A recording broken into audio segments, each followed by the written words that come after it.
자, 오늘 강좌는 프로토콜의 이해 두 번째 시간이 되겠고요. 전 시간을 통해서 프로토콜이 구문과 의미, 타이밍으로 이루어졌다는 것을 설명을 드렸었습니다. 자, 오늘 프로토콜의 이해 마지막 시간에는 그 개념을 기본으로 해서 프로토콜의 계층, 범위, 그리고 표준화에 대한 용어에 대해서 설명을 드릴 거고요. 이들 세 가지를 모두 포함하고 있는 OSI 7레이어에 대해서 마지막으로 설명을 드리는 시간을 갖도록 하겠습니다. 자, 전 시간의 강좌를 통해서 프로토콜을 약속이라고 정의를 했었습니다. 다른 말로 하면 규범이라고도 이야기를 하는데요. 프로토콜, 즉 약속 또는 규범은 범위도 중요합니다.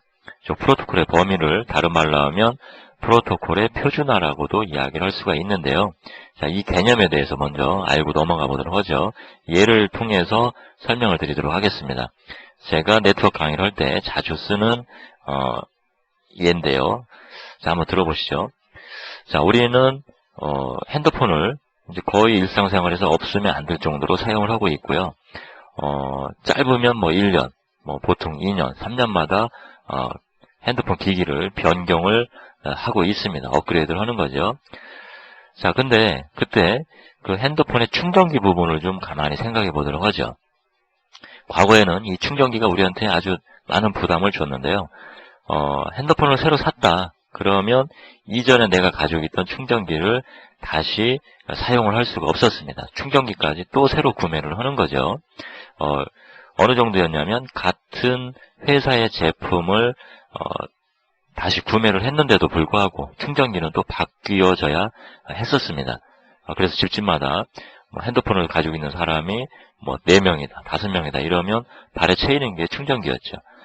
자, 이래서 A라는 회사에서 야, 이거 낭비다 이러지 말자. 우리가 A라는 회사의 충전기의 표준을 만들어보자.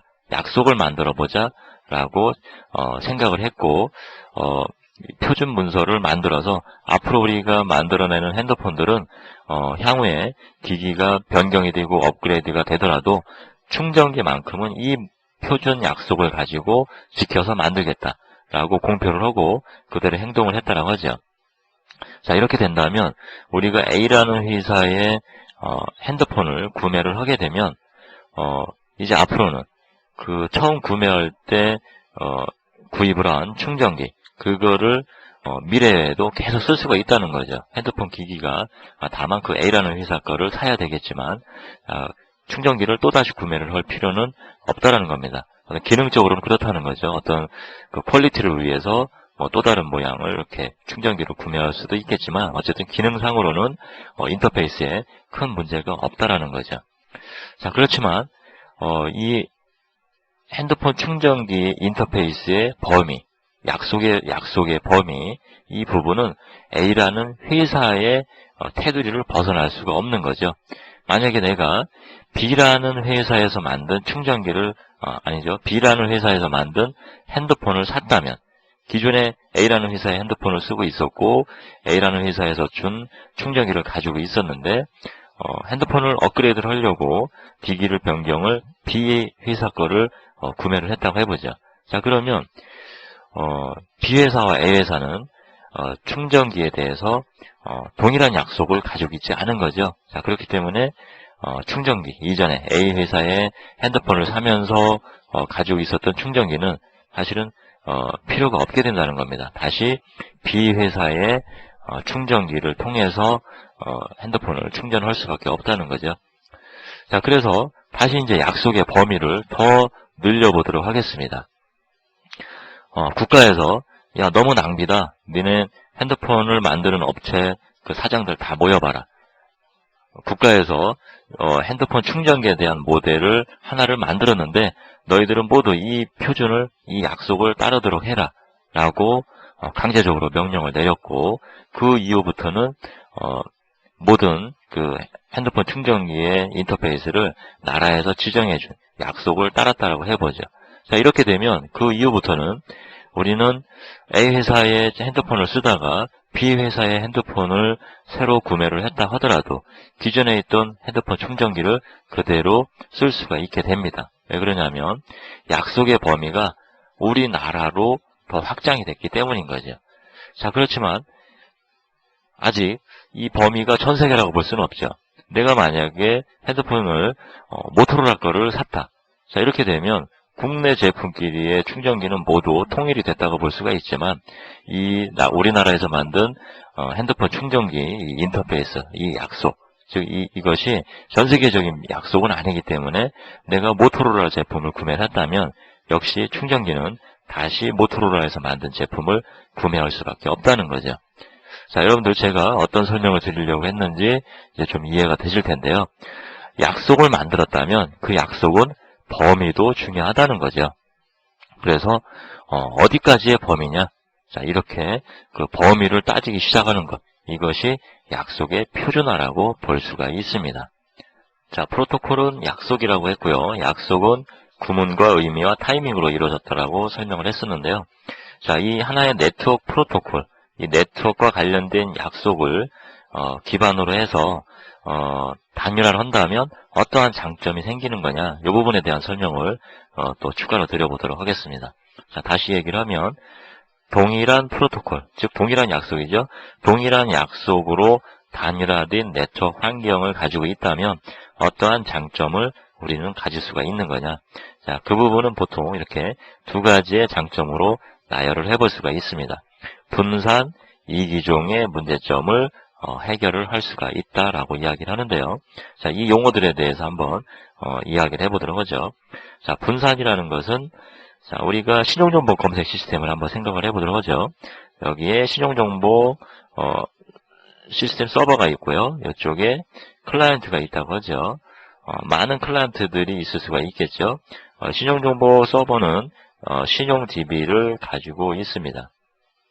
자, 그래서 클라이언트 쪽에서, 즉 사용자들이겠죠. 사용자들이 주민번호라든가 아니면 사업자 번호라든가 이러한 부분들을 동일한 프로토콜이죠. 동일한 약속 기반 하에 전달을 하면 해당되는 데이터를 기반으로 해서 신용DB를 뒤져서 그 결과를 다시 둘 사이의 약속에 맞춰서 데이터를 전달해 주게 되겠죠. 자, 이런 일련의 과정 속에서 보면 데이터는 이 클라이언트 쪽에 가지고 있지 않죠. 저 리모트에 있는 서버가 데이터를 가지고 있습니다. 이런 부분의 데이터가 분산이 됐다고 볼 수가 있죠. 내가 가지고 있지 않지만 동일한 약속을 기반으로 해서 프로그램을 만들게 되면, 동일한 네트워크 약속을 기반으로 해서 만들게 되면 내가 데이터를 가지고 있지 않지만 데이터가 분산이 되어 있지만 나는 뭔가 요청을 통해서 리모트에 있는 데이터를 얻을 수가 있다는 거죠. 이 부분이 분산된 데이터에 대한 문제점을 해결을 하는 것이라고 이야기를 할 수가 있습니다. 자, 두 번째, 동일한 프로토콜에 의해서 단일화된 시스템에 대한 장점, 두 번째 살펴보기로 하죠. 자, 이기종에 대한 문제점을 해결한다라고 이야기할 수가 있는데요. 자, 이렇게 다시 신용정보 검색 서버가 있고 클라이언트가 있고요. 이 응용 프로그램들이 탑재된 시스템이 또 있을 수가 있겠죠. 시스템이 당연히 있어야 되겠죠. 자, 이 클라이언트, 사용자들이 쓰는 이 프로그램이 깔려있는 이 클라이언트는 우리가 윈도우 플랫폼을 사용을 하고 있고요. 이 서버, 신용정보 검색 서버 부분은 유닉스 플랫폼에서 돌아가고 있다라고 해보죠. 자, 이렇다면 이 두 개의 시스템은 이기종 하에서 돌아가고 있습니다. 자, 그렇지만 동일한 단일한 프로토콜에 의해서 서로 대화를 하고 있는 거죠. 자, 이런 경우에는 윈도우즈 플랫폼과 유닉스 플랫폼이지만 전혀 문제가 없다는 거죠. 신용정보에 대한 어떤 의뢰를 하면 그에 대한 결과를 보내주는 이 약속이 단일화되어 있기 때문에 데이터가 분산이 됐던 아니면 플랫폼이 이기종의 상태이든 서로 대화하는 데는 문제가 없다라는 겁니다. 자, 이 부분이 뭐냐면 프로토콜의 약속, 이 약속, 단일한 약속을 기반으로 해서 만들어진 시스템, 이런 경우에 우리가 얻을 수 있는 혜택이라고 볼 수가 있습니다. 즉, 분산 이기종의 문제점을 해결할 수가 있다라고 정의를 할 수가 있습니다. 자, 이러한 가운데에서 OSI 7에 대한 개념을 이제 설명을 해보도록 하겠습니다. 자, 지금까지의 설명을 통해서 여러분들은 프로토콜은 약속인데 이 약속은 범위도 중요하구나 라는 것을 이해를 하셨을 거고요. 이 부분을 다르게 표현하면 프로토콜의 표준화라고 이야기를 합니다. 그리고 동일한 표준에 근거해서 만들어진 시스템은 분산 이기종의 문제점도 해결을 할 수 있다는 것을 사례를 통해서 설명을 드렸습니다.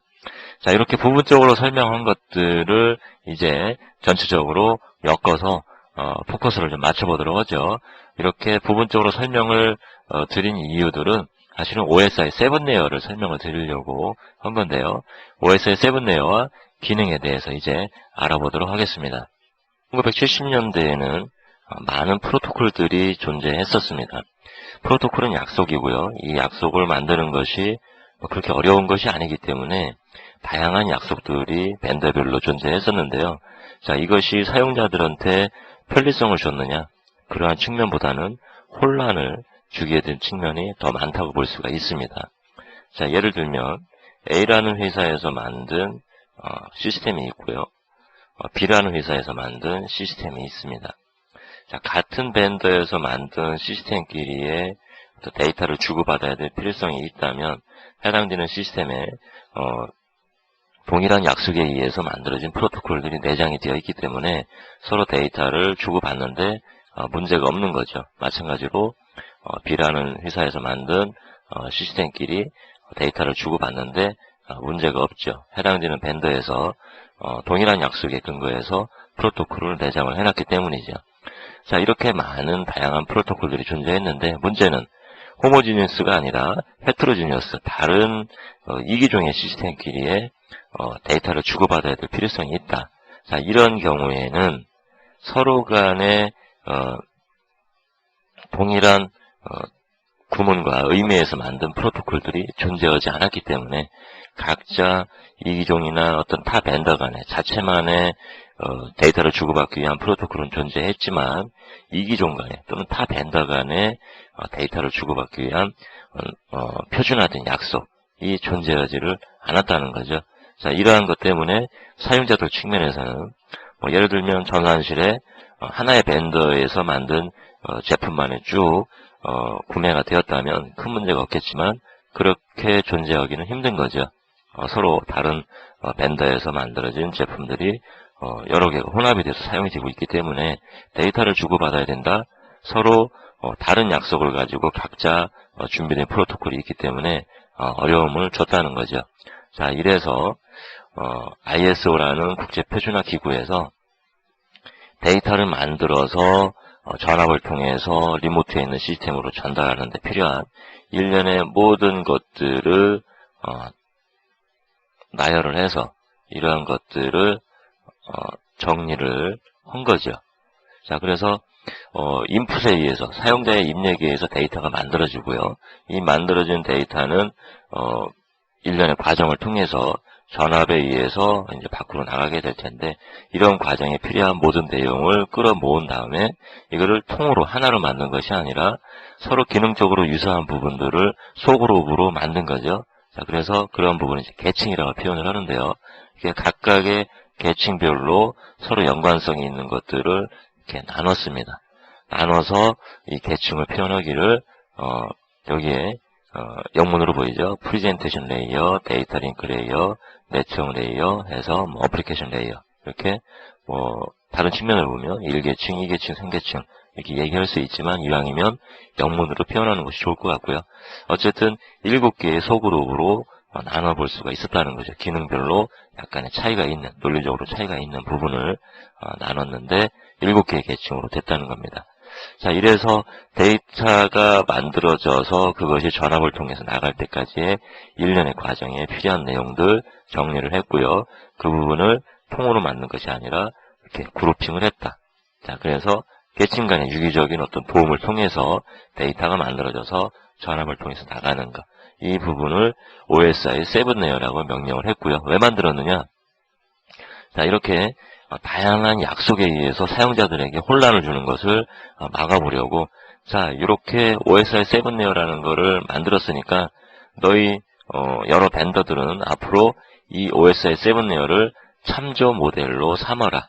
참조 모델로 삼아서 이를 참조 모델로 삼아서 약속을 만들게 된다면 이렇게 이기종이나 타 벤더 간의 어떤 데이터를 주고받아야 될 필요성이 있다면 모두 하나의 모델을 참조했기 때문에 이 시스템 간에 서로 다른 시스템 간의 데이터를 주고받아야 될 때 호환을 맞추기가 쉽지 않겠느냐. 서로 각자 만들어서 호환을 맞추려고 노력하는 것보다는 하나의 모델을 참조해서 만들어진 프로토콜로 데이터를 주고받을 때 서로 호환을 맞추기가 쉬울 것이다 라고 생각을 하고 이렇게 OSI 7레이어를 만들게 된 겁니다. 자, 그렇기 때문에 이 OSI 7레이어가 그러한 목적으로 태어나게 되면서 우리한테는 어떤 이점을 주게 되느냐.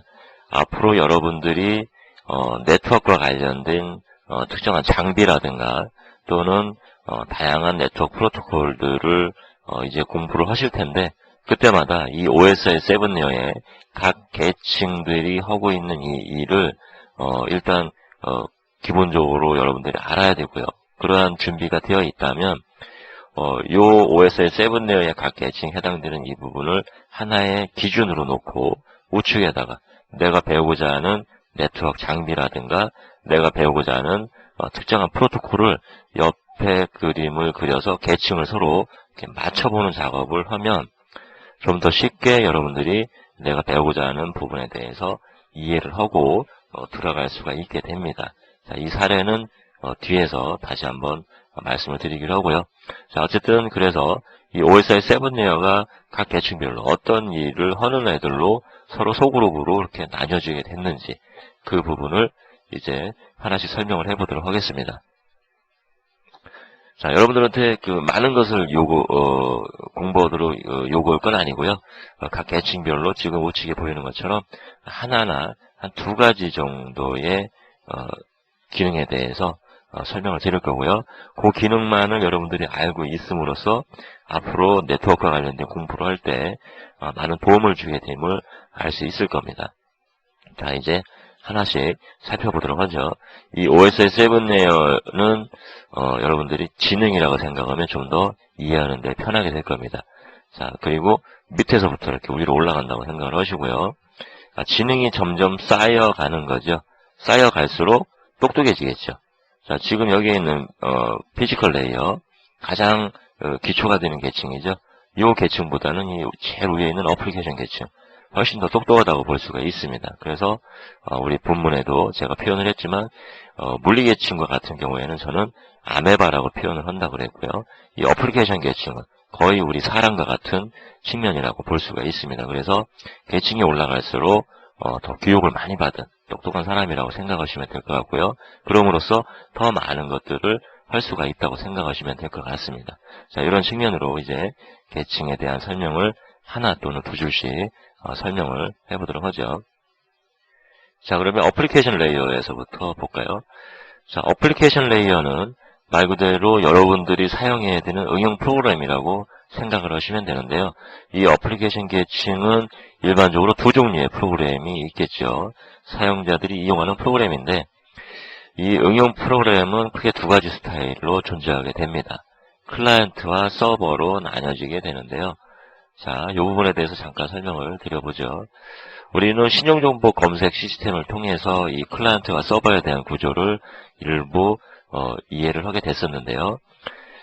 클라이언트는 말 그대로 사용자들이 이용하는 프로그램을 이야기하는 거고요. 서버는 이 응용 프로그램들에 대해서 서비스를 해주는 서버 역할을 하는 프로그램이라고 볼 수가 있죠. 그래서 이 서버 역할을 하는 프로그램들을 나열을 해보면 예를 들면 웹서버라든가 FTP 서버라든가 텔넷 서버라든가 우리가 이전에 설명했던 신용정보 검색 서버라든가 이런 서버들이 있을 수가 있게 되는 거고요. 클라이언트는 말 그대로 웹브라우저라든가 FTP 클라이언트, 텔넷 클라이언트, 신용정보 검색 클라이언트 이런 프로그램들로 구성이 되게 되는 거죠. 그래서 클라이언트와 서버는 서로 1대1로 프로그램이 만들어지게 되고요. 해당되는 클라이언트의 프로그램으로 해당되는 서버에 접속을 해서 서비스를 받게 되는 거죠. 이렇게 어플리케이션 레이어는 네트워크 프로그램을 짜게 되면 자연스럽게 클라이언트와 서버의 프로그램으로 나뉘어지게 되는데요. 이들에 대한 특성이 조금 다르게 됩니다. 클라이언트 프로그램은 첫 번째 사용자가 쓰는 프로그램이죠. 그렇기 때문에 입력에 대한 편리성이 요구가 되게 됩니다. 그래서 대부분 유저 인터페이스를 갖게 됩니다. 여러분들이 웹브라우저라든가 FTP 클라이언트 이런 것들을 생각을 해보죠. 그동안 여러분들이 사용했던 TCP/IP 베이스의 응용 프로그램들은 다 클라이언트 프로그램을 여러분들이 사용을 했던 거였고요. 그들은 다 뭔가를 입력할 수 있는 기능들을 가지고 있습니다. 자, 그 다음에 서버 측면을 보죠. 서버 프로그램은 사용자가 뭔가를 이 프로그램을 통해서 데이터를 입력하고 이 프로그램을 쳐다보고 이런 게 아니죠. 자기 혼자 그냥 메모리에 떠서 유령처럼 클라이언트에 의한 어떤 데이터의 접속에 의해서 전달된 데이터를 기반으로 해서 유령처럼 슬그머니 서비스를 하는 그런 역할을 합니다. FTP 서버나 웹 서버나 텔레 서버나 이런 프로그램들이 다 사용자가 앉아서 이 클라이언트 프로그램에 발맞춰서 사용자가 뭔가 오퍼레이션을 하는 그런 프로그램이 아닌 거죠. 그래서 이 서버는 되게 데몬의 형태로 만들어졌다고 이야기를 하는데요. 하나의 서버는 N개의 클라이언트에게 서비스를 하는 특징을 가지고 있죠. 자, 하나의 웹서버가 있다면 이 웹서버에 많은 사용자들이 접속을 할 수가 있는 거죠. 여기서 제가 많다고 표현을 했죠. 그렇기 때문에 특정한 개수라고 표현하지 않고 N개라고 이야기를 했습니다. 그래서 하나의 서버는 N개의 클라이언트한테 서비스를 해야 되는 그런 특징을 가지고 있습니다. 자, 이 정도로 어플리케이션 레이어에 대한 구조에 대해서 설명을 정리를 해보도록 하겠습니다. 자, 마지막으로 정리를 다시 한번 해보면요. 어플리케이션 레이어에는 프로그램이 존재하게 되는데요. 우리는 이거를 네트워크 프로그램이라고 생각하시면 되겠죠. 네트워크 프로그램은 두 종류로 나뉘게 된다. 클라이언트와 서버고, 클라이언트는 사용자가 이용하는 프로그램이기 때문에 유저 인터페이스가 필요하고요. 서버는 데몬의 형태로 메모리에 떠서 서비스를 하는 프로그램이 되는 거고요. 그리고 1:n의 스타일러 서비스를 해야 된다. 자, 이런 측면으로 여러분들이 어플리케이션 레이어를 이해하시면 될 것 같고요. 자, 프레젠테이션 레이어는 어플리케이션 레이어에 의해서 데이터가 만들어졌다면 어플리케이션 레이어가 바로 전압을 써서 상대편의 클라이언트든 서버든 프로그램한테 직접 데이터를 전달할 수 있는 그런 기능을 가지고 있는 건 아니거든요. 일단 데이터만을 만들어내거나 처리하는 기능을 가지고 있습니다. 자, 그렇기 때문에 이 데이터가 만들어지면 실질적으로는 전압을 통해서 밖으로 데이터가 나가야 되는 거거든요. 그리고 만들어진 데이터가 막바로 전압으로만 나가는 것이 아니라 지금 여기에 있는 계층에서 각각 필요한 어떤 일들을 해줘야 되는 거죠. 자, 그래서 데이터가 만들어지면 이제 밑에 있는 계층으로 전달이 되게 됩니다. 자, 그러면 이 만들어진 데이터를 가지고 프레젠테이션 레이어에서는 어떤 일을 하게 되는 거냐?